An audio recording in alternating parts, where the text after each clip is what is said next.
Chapter 8. It was long past noon when he awoke. His valet had crept several times on tiptoe into the room to see if he was stirring, and had wondered what made his young master sleep so late.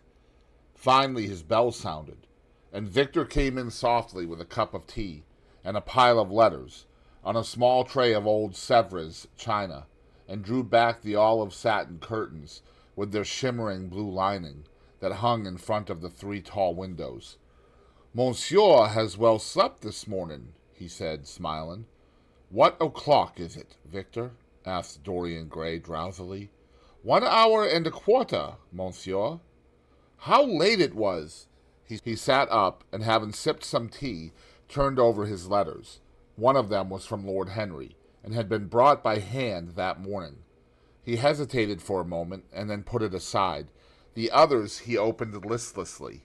They contained the usual collection of cards, invitations to dinner, tickets for private views, programs of charity concerts, and the like that are showered on fashionable young men every morning during the season. There was a rather heavy bill for a chased silver Louis Quinze toilet set that he had not yet had the courage to send on to his guardians, who were extremely old-fashioned people, and did not realize that we live in an age when unnecessary things are our only necessities. And there were several very courteously worded communications from Jermyn Street money-lenders, offering to advance any sum of money at a moment's notice and at the most reasonable rates of interest. After about 10 minutes he got up, and throwing on an elaborate dressing gown of silk-embroidered cashmere wool, passed into the onyx-paved bathroom. The cool water refreshed him after his long sleep. He seemed to have forgotten all that he had gone through. A dim sense of having taken part in some strange tragedy came to him once or twice, but there was the unreality of a dream about it. As soon as he was dressed, he went into the library and sat down to a light French breakfast that had been laid out for him on a small round table close to the open window. It was an exquisite day. The warm air seemed laden with spices. A bee flew in and buzzed around the blue dragon bowl that, filled with sulphur-yellow roses, stood before him. He felt perfectly happy. Suddenly his eye fell on the screen that he had placed in front of the portrait, and he started. "Too cold for monsieur?" asked his valet, putting an omelette on the table. "I shut the window?" Dorian shook his head. "I am not cold," he murmured. Was it all true? Had the portrait really changed? Or had it been simply his own imagination that had made him see a look of evil where there had been a look of joy? Surely a painted canvas could not alter. The thing was absurd. It would serve as a tale to tell Basil some day. It would make him smile. And yet, how vivid was his recollection of the whole thing. First in the dim twilight, and then in the bright dawn, he had seen the touch of cruelty round the warped lips. He almost dreaded his valet leaving the room. He knew that when he was alone he would have to examine the portrait. He was afraid of certainty. When the coffee and cigarettes had been brought and the man turned to go, he felt a wild desire to tell him to remain. As the door was closing behind him, he called him back. The man stood waiting for his orders. Dorian looked at him for a moment. "I am not home to anyone, Victor," he said with a sigh. The man bowed and retired. Then he rose from the table, lit a cigarette, and flung himself down on a luxuriously cushioned couch that stood facing the screen. The screen was an old one, of gilt Spanish leather, stamped and wrought with a rather florid Louis Quatorze pattern. He scanned it curiously, wondering if ever before it had concealed the secret of a man's life. Should he move it aside, after all? Why not let it stay there? What was the use of knowing? If the thing was true, it was terrible. If it was not true, why trouble about it? But what if, by some fate or deadlier chance, eyes other than his spied behind and saw the horrible change? What should he do if Basil Hallward came and asked to look at his own picture? Basil would be sure to do that. No, the thing had to be examined, and at once. Anything would be better than this dreadful state of doubt. He got up and locked both doors. At least he would be alone when he looked upon the mask of his shame. Then he drew the screen aside and saw himself face to face. It was perfectly true. The portrait had altered. As he often remembered afterwards, and always with no small wonder, he found himself at first gazing at the portrait with a feeling of almost scientific interest. That such a change should have taken place was incredible to him, and yet it was a fact. Was there some subtle affinity between the chemical atoms that shaped themselves into form and color on the canvas, and the soul that was within him? Could it be that what that soul thought, they realized? That what it dreamed, they made true? Or was there some other, more terrible reason? He shuddered and felt afraid, and going back to the couch, lay there, gazing at the picture in sickened horror. One thing, however, he felt that it had done for him. It had made him conscious how unjust, how cruel he had been to Sybil Vane. It was not too late to make reparation for that. She could still be his wife. His unreal and selfish love would yield to some higher influence, would be transformed into some nobler passion, and the portrait that Basil Hallward had painted of him would be a guide to him through life, would be to him what holiness is to some, and conscience to others, and the fear of God to us all. There were opiates for remorse, drugs that could lull the moral sense to sleep. But here was a visible symbol of the degradation of sin. Here was an ever-present sign of the ruin men brought upon their souls. 3 o'clock struck, and 4, and the half-hour rang its double chime, but Dorian Gray did not stir. He was trying to gather up the scarlet threads of life and to weave them into a pattern, to find his way through the sanguine labyrinth of passion through which he was wandering. He did not know what to do, or what to think. Finally, he went over to the table and wrote a passionate letter to the girl he had loved, imploring her forgiveness and accusing himself of madness. He covered page after page with wild words of sorrow and wilder words of pain. There is a luxury in self-reproach. When we blame ourselves, we feel that no one else has a right to blame us. It is the confession, not the priest, that gives us absolution. When Dorian had finished the letter, he felt that he had been forgiven. Suddenly there came a knock to the door, and he heard Lord Henry's voice outside. "My dear boy, I must see you. Let me in at once. I can't bear your shutting yourself up like this." He made no answer at first, but remained quite still. The knocking still continued and grew louder. Yes, it was better to let Lord Henry in, and to explain to him the new life he was going to lead. To quarrel with him if it became necessary to quarrel, to part if parting was inevitable. He jumped up, drew the screen hastily across the picture, and unlocked the door. "I am so sorry for it all, Dorian," said Lord Henry as he entered, "but you must not think too much about it." "Do you mean about Sybil Vane?" asked the lad.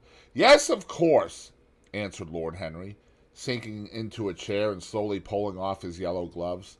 "It is dreadful, from one point of view, but it was not your fault. Tell me, did you go behind and see her after the play was over?" "Yes." "I felt sure you had. Did you make a scene with her?" "I was brutal, Harry, perfectly brutal, but it is all right now. I am not sorry for anything that has happened. It has taught me to know myself better." "Ah, Dorian, I am so glad you take it in that way. I was afraid I would find you plunged in remorse and tearing that nice curly hair of yours." "I have got through all that," said Dorian, shaking his head and smiling. "I am perfectly happy now. I know what conscience is, to begin with. It is not what you told me it was. It is the divinest thing in us. Don't sneer at it, Harry, any more, at least not before me. I want to be good. I can't bear the idea of my soul being hideous." "A very charming artistic basis for ethics, Dorian. I congratulate you on it. But how are you going to begin?" "By marrying Sybil Vane." "Marrying Sybil Vane!"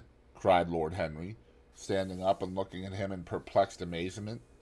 "But, my dear Dorian—" "Yes, Harry, I know what you're going to say. Something dreadful about marriage. Don't say it.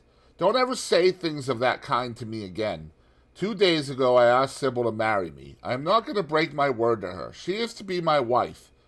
Your wife? Dorian, didn't you get my letter? I wrote to you this morning and sent the note down by my own man. Your letter? Oh, yes, I remember. I have not read it yet, Harry. I was afraid there might be something in it that I wouldn't like. You cut life to pieces with your epigrams. You know nothing, then? What do you mean? Lord Henry walked across the room and, sitting down by Dorian Gray, took both his hands in his own and held them tightly. Dorian, he said, my letter, don't be frightened, was to tell you that Sybil Vane is dead. A cry of pain broke from the lad's lips, and he leaped to his feet, tearing his hands away from Lord Henry's grasp. Dead? Sybil dead? It is not true. It is a horrible lie. How dare you say it? It is quite true, Dorian, said Lord Henry gravely. It is in all the morning papers. I wrote down to you to ask you not to see anyone till I came. There will have to be an inquest, of course, and you must not be mixed up in it. Things like that make a man fashionable in Paris, but in London people are so prejudiced. Here, one should never make one's debut with a scandal. One should reserve that to give an interest to one's old age. I suppose they don't know your name at the theater. If they don't, it is all right. Did anyone see you going round to her room? That is an important point. Dorian did not answer for a few moments. He was dazed with horror. Finally he stammered, in a stifled voice, Harry, did you say an inquest? What did you mean by that? Did Sybil? Oh, Harry, I can't bear it. But be quick. Tell me everything at once. I have no doubt it was not an accident, Dorian, though it must be put in that way to the public. It seems that she was leaving the theater with her mother. About 12:30 or so, she said she had forgotten something upstairs. They waited some time for her, but she did not come down again. They ultimately found her lying dead on the floor of her dressing room. She had swallowed something by mistake. Some dreadful thing they use at theaters. I don't know what it was, but it had either prussic acid or white lead in it. I should fancy it was prussic acid, as she seems to have died instantaneously. Harry! Harry! It is terrible! Cried the lad. Yes, it is very tragic, of course, but you must not get yourself mixed up in it. I see by the standard that she was 17. I should have thought she was almost younger than that. She looked such a child, and seemed to know so little about acting. Dorian, you mustn't let this thing get on your nerves. You must come and dine with me, and afterwards we will look in at the opera. It is a Paddy night, and everybody will be there. You can come to my sister's box. She has got some smart women with her. So I have murdered Sybil Vane, said Dorian Gray, half to himself.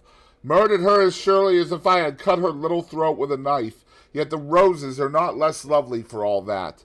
The birds sing just as happily in my garden, and tonight I am to dine with you, and then go on to the opera and sup somewhere, I suppose, afterwards. How extraordinarily dramatic life is. If I had read all this in a book, Harry, I think I would have wept over it. Somehow, now that it has happened actually, and to me, it seems far too wonderful for tears. Here is the first passionate love letter I have ever written in my life. Strange that my first passionate love letter should have been addressed to a dead girl. Can they feel, I wonder, those white silent people we call the dead? Sybil, can she feel, or know, or listen? Oh, Harry, how I loved her once. It seems years ago to me now. She was everything to me. Then came that dreadful night. Was it really only last night, when she played so badly and my heart almost broke? She explained it all to me. It was terribly pathetic, but I was not moved a bit. I thought her shallow. Suddenly something happened that made me afraid. I can't tell you what it was, but it was terrible. I said I would go back to her. I felt I had done wrong, and now she is dead. My God! My God! Harry, what shall I do? You don't know the danger I am in, and there is nothing to keep me straight. She would have done that for me. She had no right to kill herself. It was selfish of her.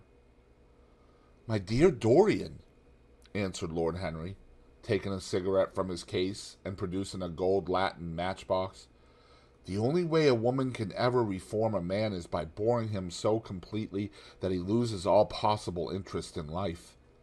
If you had married this girl, you would have been wretched. Of course, you would have treated her kindly. One can always be kind to people about whom one cares nothing. But she would have soon found out that you were absolutely indifferent to her. And when a woman finds that out about her husband, she either becomes dreadfully dowdy or wears very smart bonnets that some other woman's husband has to pay for. I say nothing about the social mistake, which would have been abject, which of course I would not have allowed, but I assure you that in any case the whole thing would have been an absolute failure. I suppose it would, muttered the lad, walking up and down the room and looking horribly pale. But I thought it was my duty. It is not my fault that this terrible tragedy has prevented my doing what was right.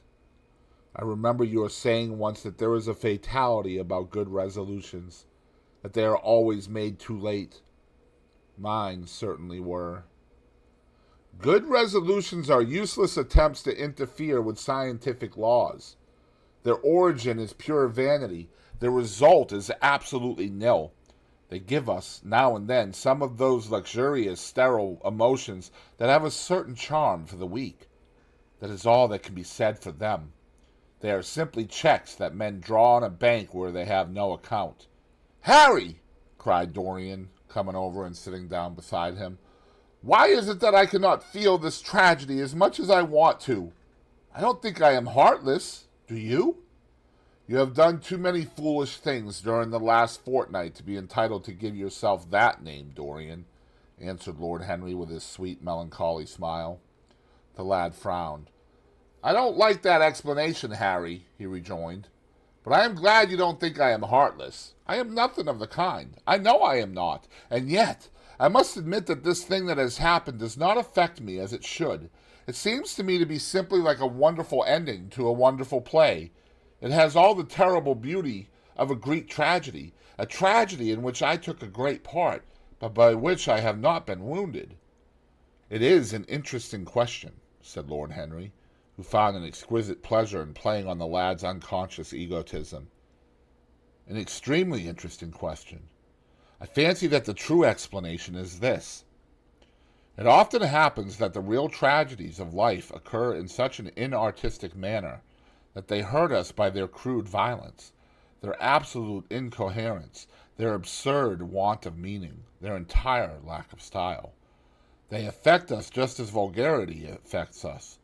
They give us an impression of sheer brute force, and we revolt against that. Sometimes, however, a tragedy that possesses artistic elements of beauty crosses our lives. If these elements of beauty are real, the whole thing simply appeals to our sense of dramatic effect. Suddenly we find that we are no longer the actors, but the spectators of the play, or rather, we are both. We watch ourselves, and the mere wonder of the spectacle enthralls us. In the present case, what is it that has really happened? Someone has killed herself for love of you. I wish that I had ever had such an experience. It would have made me in love with love for the rest of my life. The people who have adored me, there have not been very many, but there have been some, have always insisted on living on, long after I had ceased to care for them, or they to care for me. They have become stout and tedious, and when I meet them, they go in at once for reminiscences. That awful memory of a woman, what a fearful thing it is, and what an utter intellectual stagnation it reveals. One should absorb the color of life, but one should never remember its details. Details are always vulgar. "I must sow poppies in my garden," sighed Dorian. "There is no necessity," rejoined his companion. "Life has always poppies in her hands. Of course, now and then things linger. I once wore nothing but violets all through one season, as a form of artistic mourning for a romance that would not die. Ultimately, however, it did die. I forget what killed it. I think it was her proposing to sacrifice the whole world for me. That is always a dreadful moment. It fills one with the terror of eternity. Well, would you believe it? A week ago, at Lady Hampshire's, I found myself seated at dinner next to the lady in question, and she insisted on going over the whole thing again, and digging up the past, and raking up the future. I had buried my romance in a bed of asphodel. She dragged it out again and assured me that I had spoiled her life. I am bound to state that she ate an enormous dinner, so I did not feel any anxiety. But what a lack of taste she showed. The one charm of the past is that it is the past. But women never know when the curtain has fallen. They always want a sixth act, and as soon as the interest of the play is entirely over, they propose to continue it. If they were allowed their own way, every comedy would have a tragic ending, and every tragedy would culminate in a farce. They are charmingly artificial, but they have no sense of art. You are more fortunate than I am. I assure you, Dorian, that not one of the women I have known would have done for me what Sybil Vane did for you. Ordinary women always console themselves. Some of them do it by going in for sentimental colors. Never trust a woman who wears mauve, whatever her age may be, or a woman over 35 who is fond of pink ribbons. It always means that they have a history. Others find a great consolation in suddenly discovering the good qualities of their husbands. They flaunt their conjugal felicity in one's face, as if it were the most fascinating of sins. Religion consoles some. Its mysteries have all the charm of a flirtation, a woman once told me, and I can't quite understand it. Besides, nothing makes one so vain as being told that one is a sinner. Conscience makes egotists of us all. Yes, there is really no end to the consolations that women find in modern life. Indeed, I have not mentioned the most important one. "What is that, Harry?" said the lad listlessly. "Oh, the obvious consolation. Taking someone else's admirer when one loses one's own. In good society, that always whitewashes a woman. But really, Dorian, how different Sybil Vane must have been from all the women one meets. There is something to me quite beautiful about her death. I am glad I am living in a century when such wonders happen. They make one believe in the reality of the things we all play with, such as romance, passion, and love. I was terribly cruel to her. You forget that. I am afraid that women appreciate cruelty, downright cruelty, more than anything else. They have wonderfully primitive instincts. We have emancipated them, but they remain slaves looking for their masters all the same. They love being dominated. I am sure you were splendid. I have never seen you really and absolutely angry, but I can fancy how delightful you looked.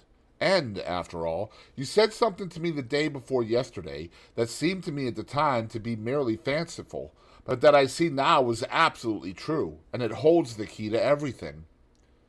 "What was that, Harry?" "You said to me that Sybil Vane represented to you all the heroines of romance, that she was Desdemona one night and Ophelia the other, that if she died as Juliet, she came to life as Imogen." "She will never come to life again now," muttered the lad, burying his face in his hands. "No, she will never come to life. She has played her last part. But you must think of that lonely death in the tawdry dressing-room simply as a strange, lurid fragment from some Jacobean tragedy, as a wonderful scene from Webster, or Ford, or Cyril Tourneur. The girl never really lived, and so she has never really died. To you, at least, she was always a dream, a phantom that flitted through Shakespeare's plays and left them lovelier for its presence, a reed through which Shakespeare's music sounded richer and more full of joy. The moment she touched actual life, she marred it, and it marred her, and so she passed away. Mourn for Ophelia if you like. Put ashes on your head because Cordelia was strangled. Cry out against heaven because the daughter of Brabantio died. But don't waste your tears over Sybil Vane. She was less real than they are." There was a silence. The evening darkened in the room. Noiselessly, and with silver feet, the shadows crept in from the garden. The colors faded warily out of things. After some time, Dorian Gray looked up. "You have explained me to myself, Harry," he murmured with something of a sigh of relief. "I felt all that you have said, but somehow I was afraid of it, and I could not express it to myself. How well you know me! But we will not talk again of what has happened. It has been a marvelous experience. That is all. I wonder if life has still in store for me anything as marvelous." "Life has everything in store for you, Dorian. There is nothing that you, with your extraordinary good looks, will not be able to do."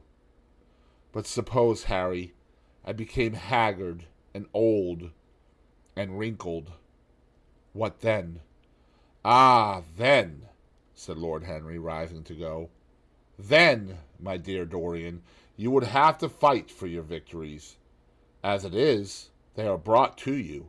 No, you must keep your good looks. We live in an age that reads too much to be wise, and that thinks too much to be beautiful.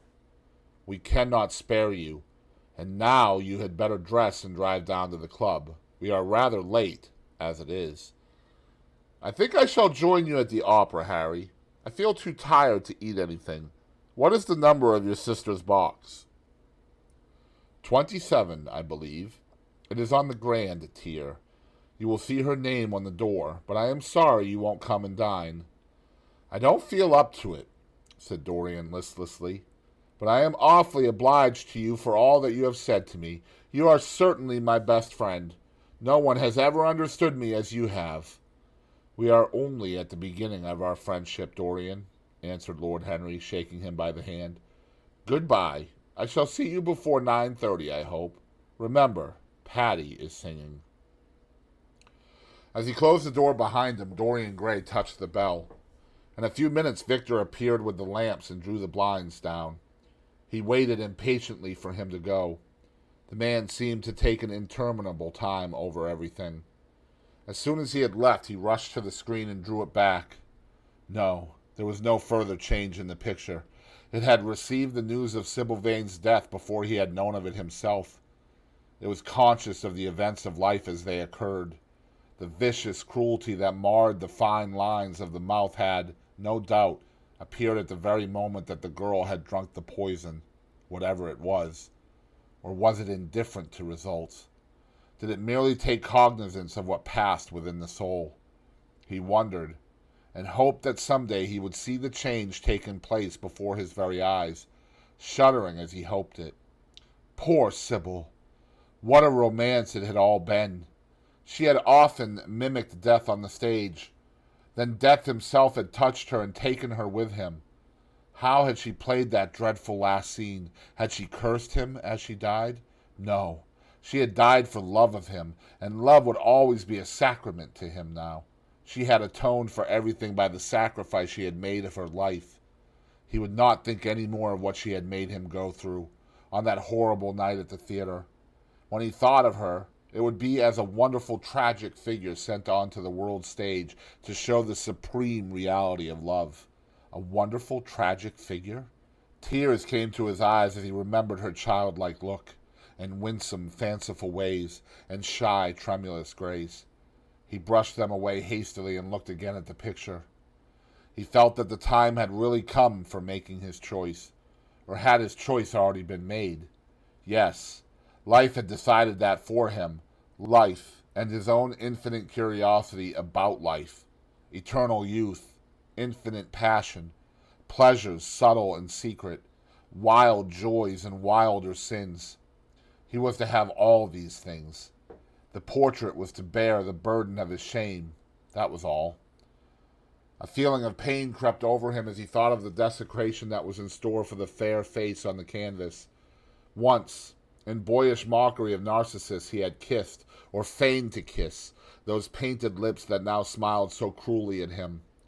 Morning after morning he had sat before the portrait wondering at its beauty, almost enamored of it, as it seemed to him at times. Was it to alter now with every mood to which he yielded? Was it to become a monstrous and loathsome thing, to be hidden away in a locked room, to be shut out from the sunlight that has so often touched to brighter gold the waving wonder of its hair? The pity of it! The pity of it! For a moment he thought of praying that the horrible sympathy that existed between him and the picture might cease. It had changed in answer to a prayer. Perhaps in answer to a prayer it might remain unchanged. And yet, who that knew anything about life would surrender the chance of remaining always young? However fantastic that chance might be, or with what fateful consequences it might be fraught. Besides, was it really under his control? Had it indeed been prayer that had produced the substitution? Might there not be some curious scientific reason for it all?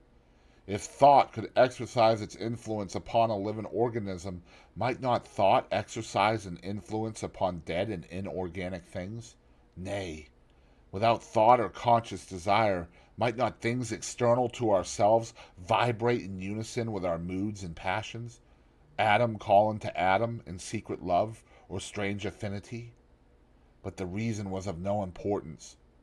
He would never again tempt by a prayer any terrible power. If the picture was to alter, it was to alter. That was all. Why inquire too closely into it? For there would be a great pleasure in watching it. He would be able to follow his mind into its secret places. This portrait would be to him the most magical of mirrors. As it had revealed to him his own body, so it would reveal to him his own soul, and when winter came upon it, he would still be standing where spring trembles on the verge of summer. When the blood crept from its face, and left behind a pallid mask of chalk with leaden eyes, he would keep the glamour of boyhood. Not one blossom of his loveliness would ever fade. Not one pulse of his life would ever weaken. Like the gods of the Greeks, he would be strong and fleet and joyous. What did it matter what happened to the colored image on the canvas? He would be safe. That was everything. He drew the screen back into its former place in front of the picture, smiling as he did so, and passed into his bedroom, where his valet was already waiting for him. An hour later he was at the opera, and Lord Henry was leaning over his chair.